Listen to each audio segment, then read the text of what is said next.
मुश्किलें दिल के इरादे आजमाते हैं, स्वप्न के पर्दे निगाहों से हटाते हैं। हौसला मत हार, गिर कर ओ मुसाफिर, ठोकरें इंसान को चलना सिखाते हैं। आइए, मैं आनंद कुमार सिंह निर्माण आईएएस यूट्यूब चैनल पर आप सभी का हार्दिक स्वागत एवं अभिनंदन करता हूं। आज हम एक ऐसे महत्वपूर्ण व्यक्तित्व की बात करते हैं जिसने कुछ ऐसा किया जो अपने आप में एक मिसाल बन गया। और वह व्यक्ति भारतीय मूल का व्यक्ति नहीं था, बल्कि एक विदेशी व्यक्ति था। और ऐसा विदेशी व्यक्ति जिसने भारतवर्ष में आकर के अपनी कुछ नई चीजें विकसित की और उसके द्वारा प्रचलित वंश मुगल वंश के नाम से जाना जाता है। आइए, आज मुगल वंश के विषय में हम कुछ महत्वपूर्ण तथ्यों पर डिस्कस करते हैं। देखिए, जैसा कि मुगल वंश है,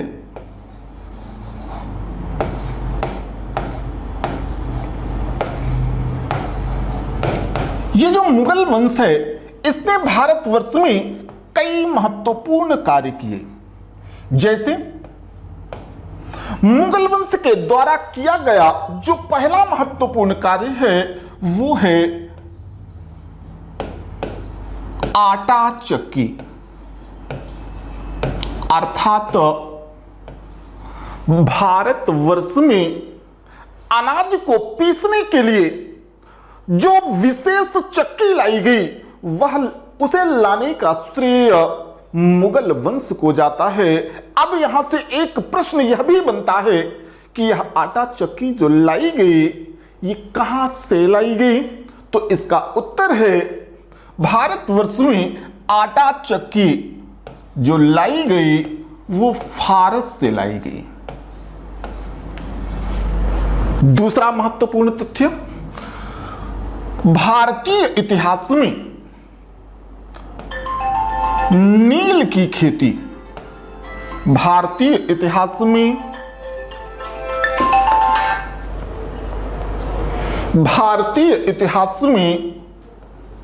नील की खेती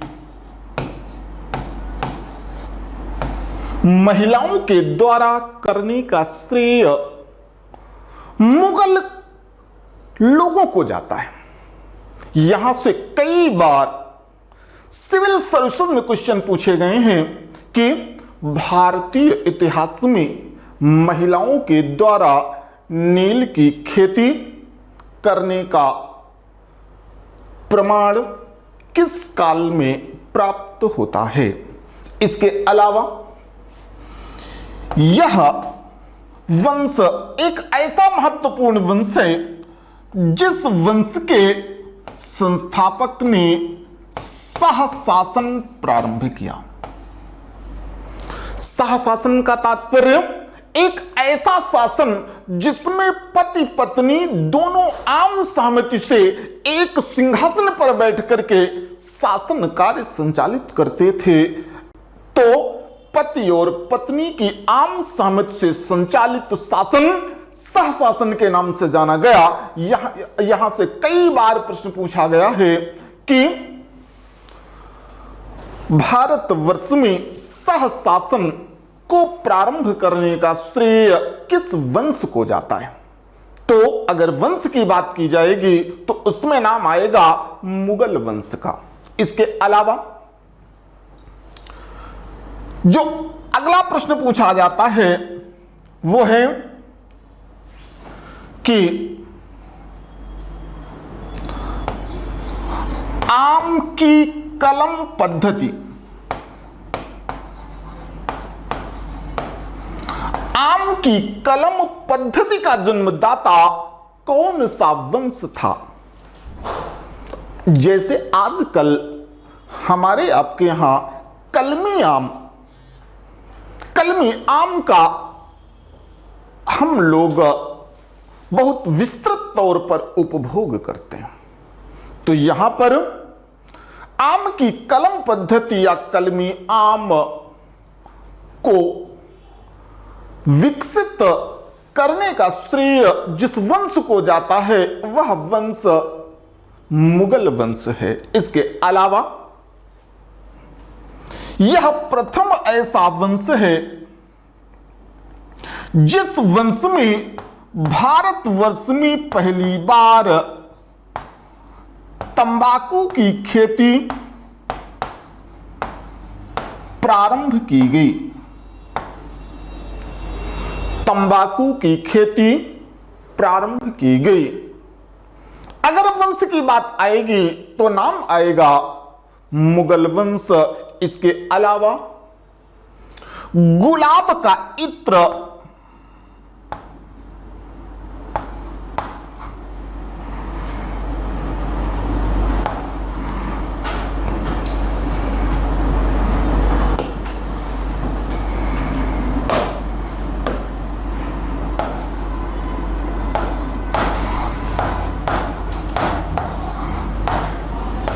गुलाब का इत्र बनाने की कला अगर किसी वंश के द्वारा प्रारंभ की गई तो वह वंश मुगल वंश है। और इस वंश के द्वारा इसके पूर्व इत्र का जो प्रधान केंद्र था वो मांडू नामक राज्य था। मांडू नामक राज्य में इत्र का कारोबार किया जाता था। तो यही वो वंश है जिस वंश के द्वारा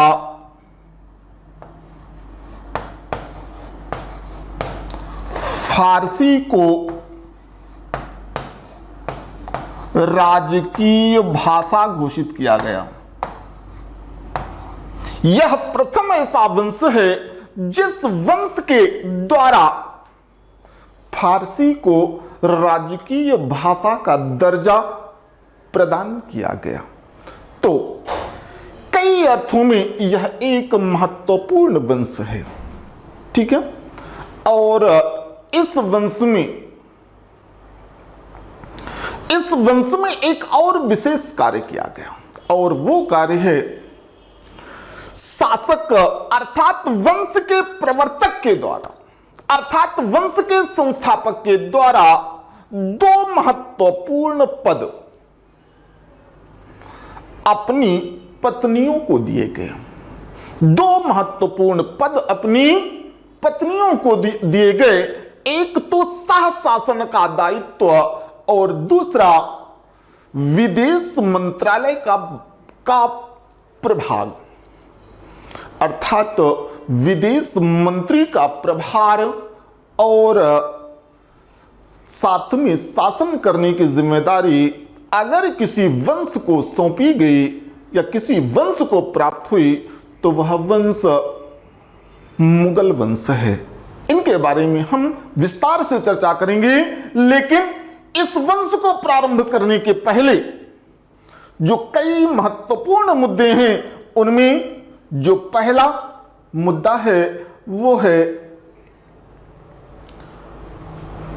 इस वंश के द्वारा ये प्रमुख कार्य किए गए। इसके बाद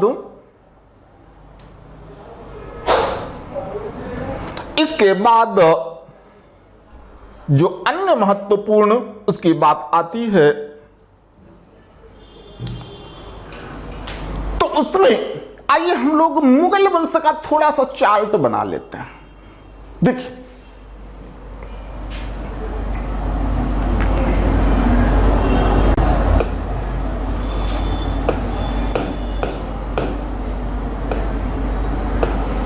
मुगल वंश का चार्ट बनाते हैं। देखिए मुगल वंश के अंतर्गत नाम आता है एहसान दौलत बेगम का। एहसान दौलत बेगम का। और ये जो एहसान दौलत बेगम हैं इनके दो पुत्र हैं। एक पुत्र का नाम है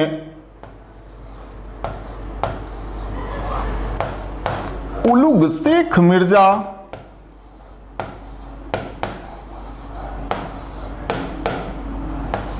दूसरे का नाम है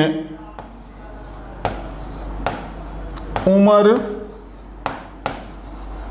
शेख मिर्जा।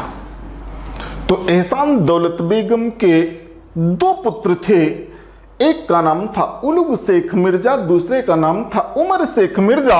ये जो उलुग शेख मिर्जा हैं, ये काबुल के शासक हैं और उमर शेख मिर्जा ये फरगना के शासक हैं। देखिए, उमर शेख मिर्जा का विवाह हुआ, देखिए ये जो उलुग शेख मिर्जा हैं, इससे जो संतान उत्पन्न हुई उसका नाम है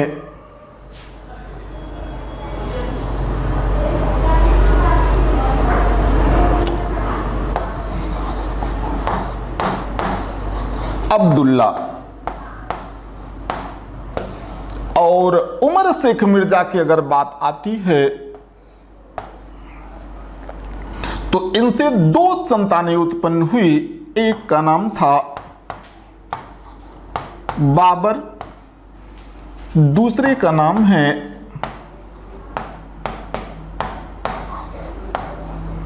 जहांगीर। बाबर के पुत्रों की बात करें तो बाबर के 4 पुत्र हुए। पहले पुत्र का नाम हुमायूं,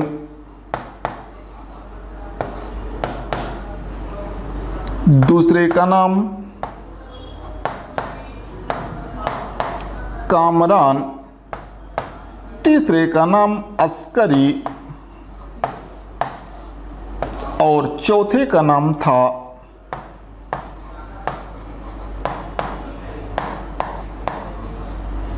हिंदाल।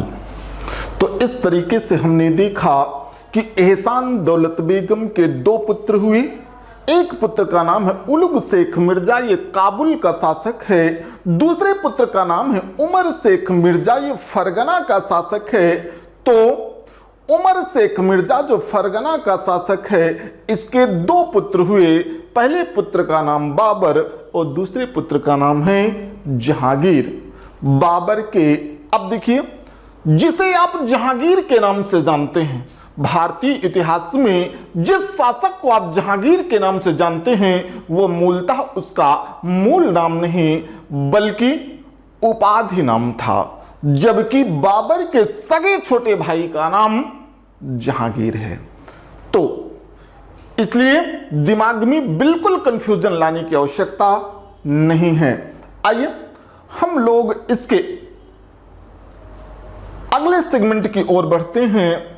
अब पहले हम देखते हैं कि इसका नाम मुगल क्यों पड़ा, इस वंश का नाम मुगल वंश क्यों पड़ा, इसके बारे में थोड़ा सा देखिए। विश्व इतिहास में एक प्रांत है जिसे मंगोलिया प्रांत के नाम से जाना जाता है। किसके नाम से? मंगोलिया प्रांत के नाम से जाना जाता है। मंगोलिया प्रांत के निवासी मंगोल कहलाए।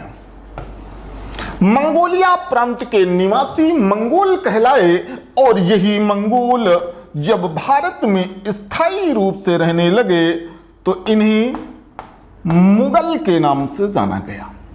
अर्थात मंगोलिया प्रांत के स्थायी निवासी मंगोल कहलाए और यही मंगोल जब भारत में स्थायी रूप से निवास करने लगे तो इन्हें भारत में मुगल के नाम से जाना गया और इस वंश का संस्थापक बाबर के नाम से जाना गया। किसके नाम से? बाबर के नाम से जाना गया। तो एक चीज समझ में आई होगी आपको, मंगोलिया प्रांत के निवासी मंगोल कहलाए और यही मंगोल भारत में स्थायी निवास के दौरान मुगल के नाम से जाने गए। इस तरीके से मुगल वंश का संस्थापक कौन था? बाबर था। एक बात क्लियर हो गई। चलिए इसके बाद हम लोग अगले उसके सेगमेंट की ओर बढ़ते हैं। अगला है, हम लोग थोड़ा सा जानते हैं इसके बारे में। जैसा कि अभी पूर्व में मैंने आप लोगों के साथ देखा कि बाबर मुगल वंश का संस्थापक था और इनकी दादी का नाम है एहसान दौलत बेगम। एहसान दौलत बेगम के दो पुत्र हैं। एक का नाम है उलुग शेख मिर्जा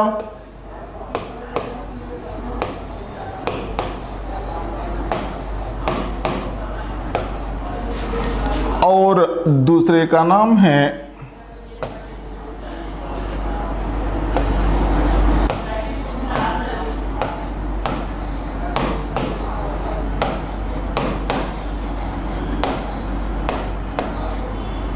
उमर शेख मिर्जा।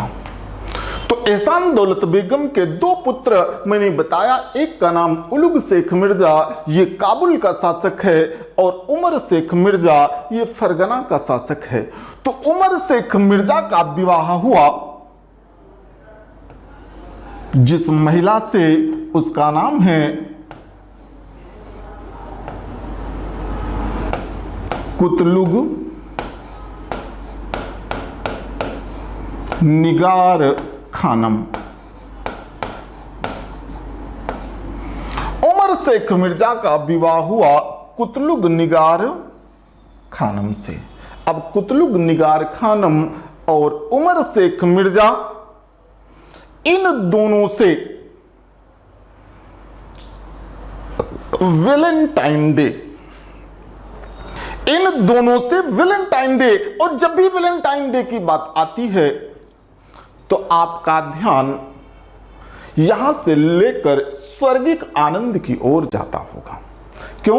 क्योंकि ज्यादातर लोगों के जीवन में वैलेंटाइन डे का एक खास महत्व होता है। तो वैलेंटाइन डे इस वजह से जोड़ रहा हूं क्योंकि यह आपके जीवन से जुड़ी हुई घटनाओं के प्रतिबिंब के रूप में ये घटना आ रही है। तो कुतलुग निगार खानम और उमर शेख मिर्जा के गर्भ से 14 फरवरी 1483 ईस्वी में जिस बालक का जन्म हुआ वह बालक इतिहास में बाबर के नाम से जाना गया।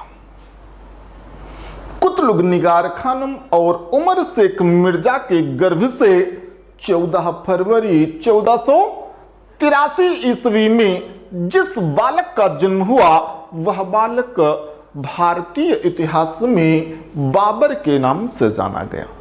बाबर, अब देखिए, कोई भी बालक का जन्म होता है तो उसमें माता और पिता, इन दोनों के रक्त का मिश्रण होता है।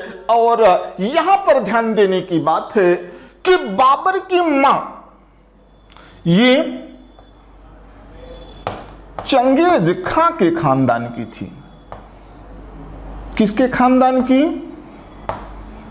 बाबर की मां जो थी ये चंगेज खां के खानदान की थी और बाबर का पिता ये तैमूर लंग के खानदान का था।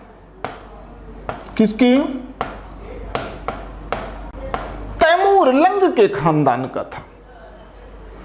और मुगलों में अर्थात मंगोलों में ये दोनों बड़े प्रसिद्ध आक्रांता रहे हैं। तो बाबर माता के पक्ष से चंगेज खां का 14वां वंशज था। कौन सा? 14वां वंशज था। लेकिन बाबर पिता के पक्ष से तैमूरलंग का 5वां वंशज था। कौन सा? 5वां वंशज था। तो यहां पर ध्यान देने की बात है कि बाबर में माता की तरफ से चंगेज खां का ब्लड था, लेकिन पिता के पक्ष से तैमूरलंग का ब्लड था।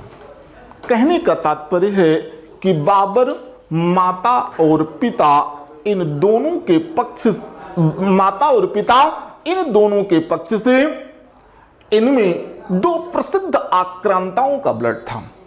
आपको यह पता होगा कि किसी बालक का जन्म तभी होता है जब उसमें माता और पिता दोनों के रक्त का समान मिश्रण होता है। माता और पिता दोनों की रक्त का सामान्य मिश्रण होता है। तो अगर आप गुणसूत्रों की बात करें तो किसी भी व्यक्ति में 46 अर्थात 46 गुणसूत्र होते हैं। आधे गुणसूत्र पिता के पक्ष से आते हैं और आधे गुणसूत्र माता के पक्ष से आते हैं। तो अगर यहां पर आप थोड़ा सा तर्क शास्त्र लगा दें, ये यहां पर 5वां वंशज है तैमूरलंग का और इधर 14वां, 1 और 4 को जोड़ेंगे 5 अर्थात 5 बराबर 5 अर्थात माता और पिता दोनों के गुण सूत्रों का बराबर बराबर होना तर्क शास्त्र के आधार पर यह दिखाता है कि बाबर में चंगेज खां और तैमूरलंग दोनों के रक्त का मिश्रण था। तो इस कारण देखिए, चूंकि चंगेज खां के रक्त का मिश्रण है इसलिए चंगेज खां से चंग ले लिया गया और तैमूर से तय ले लिया गया। तो चंग और धन तय को जोड़ा गया। इन दोनों के मिलने से शब्द बना चंग। अब ये अय जो होता है ये आ और ई के योग से होता है। तो ये शब्द नया शब्द बना चंग तई और यही शब्द बन करके यही शब्द मतलब बिगड़ा तो इसे कहा गया चगताई तुर्क। क्या कहा गया? इसे कहा गया चगताई तुर्क। तो बाबर के बारे में यह भी कहा जाता है कि बाबर चगताई तुर्क था। क्या था? अब चगताई तुर्क कैसे था यह मैंने आपको बताया। क्योंकि बाबर जो है 2 विशेष मंगोल आक्रांताओं के का ब्लड बाबर में था, इस कारण बाबर जो है इसे चगताई तुर्क भी कहा जाता है। ठीक है, आइए आगे बढ़ते हैं। इसके बाद हम लोग ध्यान देते हैं एक ऐसे तथ्य की ओर। ये जो बाबर है, ठीक है, ये जो बाबर है इसने कई महत्वपूर्ण कार्य किए।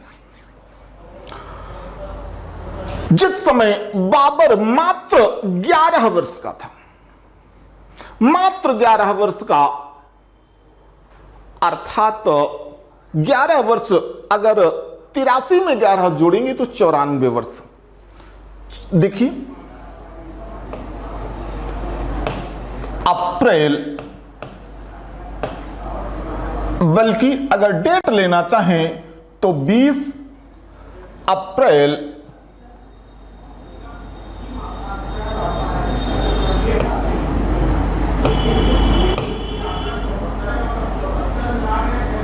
20 अप्रैल 1400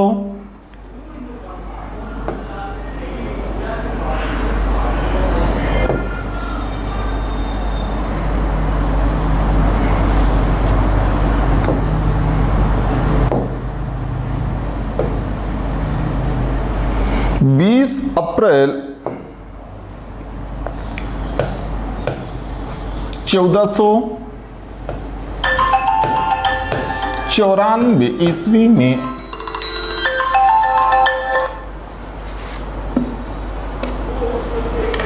20 अप्रैल 1494 ईस्वी में,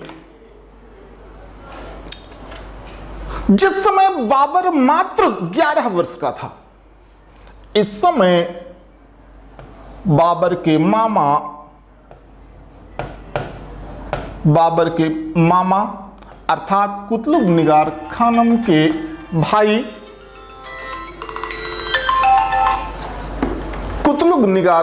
के भाई अहमद और मोहम्मद ने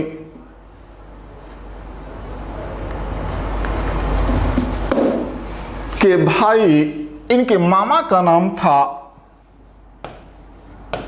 अहमद और दूसरे का नाम है मोहम्मद, ने बाबर के पिता उमर शेख मिर्जा की धोखे से हत्या कर दी। अब हत्या का कारण, इसमें सबसे महत्वपूर्ण तथ्य यह है कि राजनीति में कोई किसी का सगा नहीं होता है। राजनीति में कोई किसी का सगा नहीं होता है और यहां पर भी यही एक स्थिति बनी, जिस समय उमर शेख मिर्जा छत पर बैठे हुए पतंगबाजी का आनंद ले रहे थे। आपने देखा होगा कुछ लोगों को पतंग उड़ाने का शौक होता है, लेकिन कुछ लोगों को उड़ती हुई पतंगों को देखने का शौक होता है। तो जिस समय उमर शेख मिर्जा बैठे हुए उड़ती हुई पतंग को देख रहे थे, तभी अहमद और मोहम्मद ने छत पर जाकर के उमर शेख मिर्जा को धोखे से सर के बल छत की मीनार से डाल दिया और तुरंत उमर शेख मिर्जा का इंतकाल हो गया। मारने के पीछे कारण, चूंकि बाबर बहुत छोटा था, इसलिए बाबर नहीं होगा तो शासन सत्ता की बागडोर निश्चित तौर पर अहमद या मोहम्मद के हाथ में जानी थी। इसलिए अपनी राजनीतिक महत्वाकांक्षा की पूर्ति के लिए अहमद और मोहम्मद ने उमर शेख मिर्जा की हत्या कर दी। ऐसी स्थिति में एहसान दौलत बेगम ने, अर्थात बाबर की दादी एहसान दौलत बेगम ने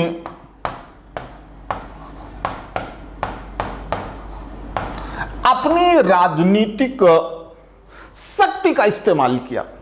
क्यों? क्योंकि राजनीतिक शक्ति का तात्पर्य उनको राजमाता का दर्जा मिला हुआ था। राजनीतिक शक्ति का इस्तेमाल किया और 11 वर्षीय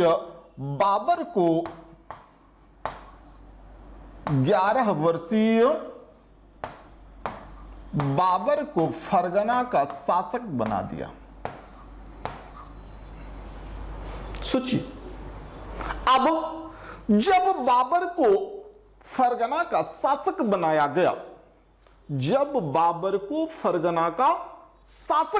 गया, तो एहसान दौलत बेगम ने 11 वर्षीय बाबर को लौह रक्त नीति की शिक्षा दी। किसका? लौह रक्त नीति की शिक्षा दी।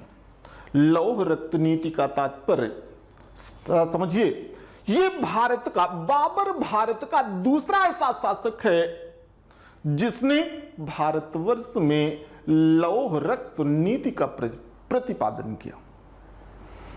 और इस नीति का प्रतिपादन करने वाला, इस नीति का प्रयोग करने वाला प्रथम शासक बलबन था, जबकि द्वितीय शासक बाबर है।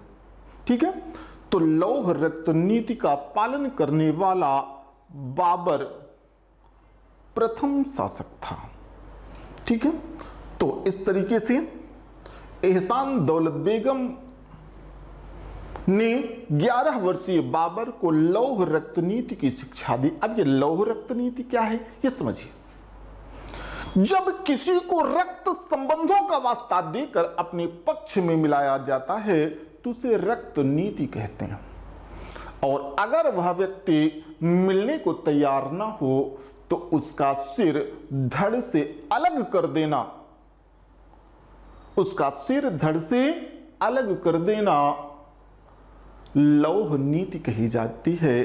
अब इन दोनों नीतियों को एक साथ मिला देने पर जिस नीति का जन्म होता है उसे लौह रक्त नीति के नाम से जाना जाता है।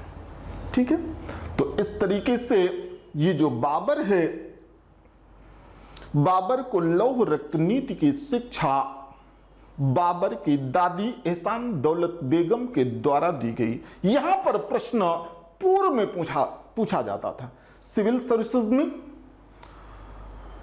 जब क्या कहते हैं 2000 के पहले कई बार यहां से क्वेश्चन पूछा गया है कि बाबर की राजनीतिक गुरु कौन थी, बाबर की राजनीतिक गुरु कौन थी।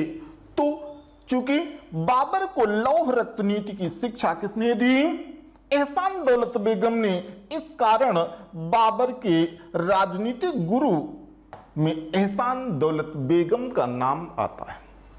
ठीक है, अब लौह रक्त नीति की शिक्षा दी और बाबर ने इसी शिक्षा का इस्तेमाल करते हुए, बाबर ने इसी शिक्षा का इस्तेमाल करते हुए जो सबसे महत्वपूर्ण कार्य किया, बाबर ने इसी नीति का इस्तेमाल करते हुए जो सबसे प्रमुख कार्य किया वो था उसने इसी नीति का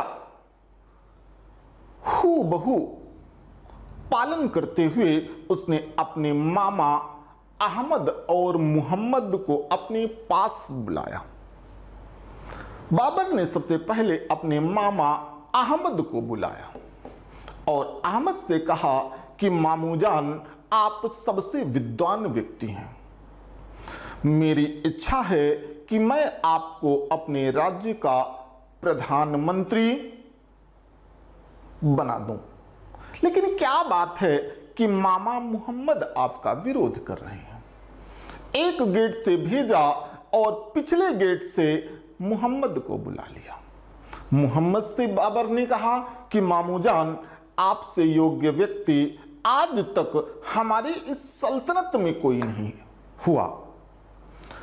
मेरी ये इच्छा है कि अब जब भी आप किसी की प्रशंसा करते हैं निश्चित तौर पर वह व्यक्ति, उस व्यक्ति का मनोबल बढ़ जाता है। तो हुआ क्या, बाबर ने जब ऐसा कहा तो वो फूल करके गौरवान्वित हुआ। उसने कहा कि मेरी इच्छा, उसने कहा कि आप हमसे चाहते क्या हैं। बाबर ने कहा मेरी इच्छा है कि मैं आपको अपने राज्य का प्रधानमंत्री, आपको अपने राज्य का प्रधानमंत्री और सेनापति दोनों बना दूं। परंतु क्या बात है कि मामा अहमद आपका विरोध कर रहे हैं, कहीं कुछ आप में संघर्ष तो नहीं हुआ। ऐसा कह करके उनको भी पहले गेट से भेजा। अब जब अहमद और मोहम्मद आमने सामने हुए, दोनों के बीच में तू मैं शुरू हुई और अंततः दोनों ने अपनी अपनी तलवारें खींच ली। अहमद ने मोहम्मद की हत्या कर दी और खून से सनी हुई तलवार लेकर जब अहमद बाबर के पास आए तो बाबर ने अपनी दादी एहसान दौलत बेगम के इशारे पर अहमद की भी हत्या कर दी। इस प्रकार लौह रक्त नीति का जो प्रथम सफल प्रयोग किसी व्यक्ति ने किया वो है बाबर। और उसमें जो मुर्शिद की भूमिका निभाई, मुर्शिद का तात्पर्य गुरु की भूमिका निभाई वो थी एहसान दौलत बेगम। ठीक है, आइए इसके बाद हम अगले तथ्य की ओर बढ़ते हैं। जब भी कोई नई उम्र का व्यक्ति शासक बनता है तो उसके मन में अनेक प्रकार के विचार उत्पन्न होते हैं, और वह व्यक्ति मतलब से ज्यादा खुश होता है। चूंकि बाबर मात्र 11 वर्ष की उम्र में शासक बना, बाबर बहुत खुश था और इस खुशी के मौके पर बाबर की दादी एहसान दौलत बेगम ने बाबर को डांटा। एहसान दौलत बेगम ने बाबर से कहा कि तुम इस मुट्ठी भर साम्राज्य के लिए जितना खुश हो रहे हो, अरे तुम तो उनके वंशज हो जिनका साम्राज्य लगभग आधे विश्व में था। इसलिए अगर जीतना ही है तो इन दोनों की सम्मिलित राजधानी समरकंद को जीत कर दिखाओ। मात्र 11 वर्ष का बाबर, और उनको चैलेंज दिया उनकी गुरु या उनकी दादी एहसान दौलत बेगम के द्वारा। अब वह 11 वर्ष का बालक, उसने चैलेंज को एक्सेप्ट किया और उसने समरकंद पर आक्रमण के लिए कमर कस ली। सोचिए, अनुभव नहीं है। और जिंदगी में वही लोग सफल होते हैं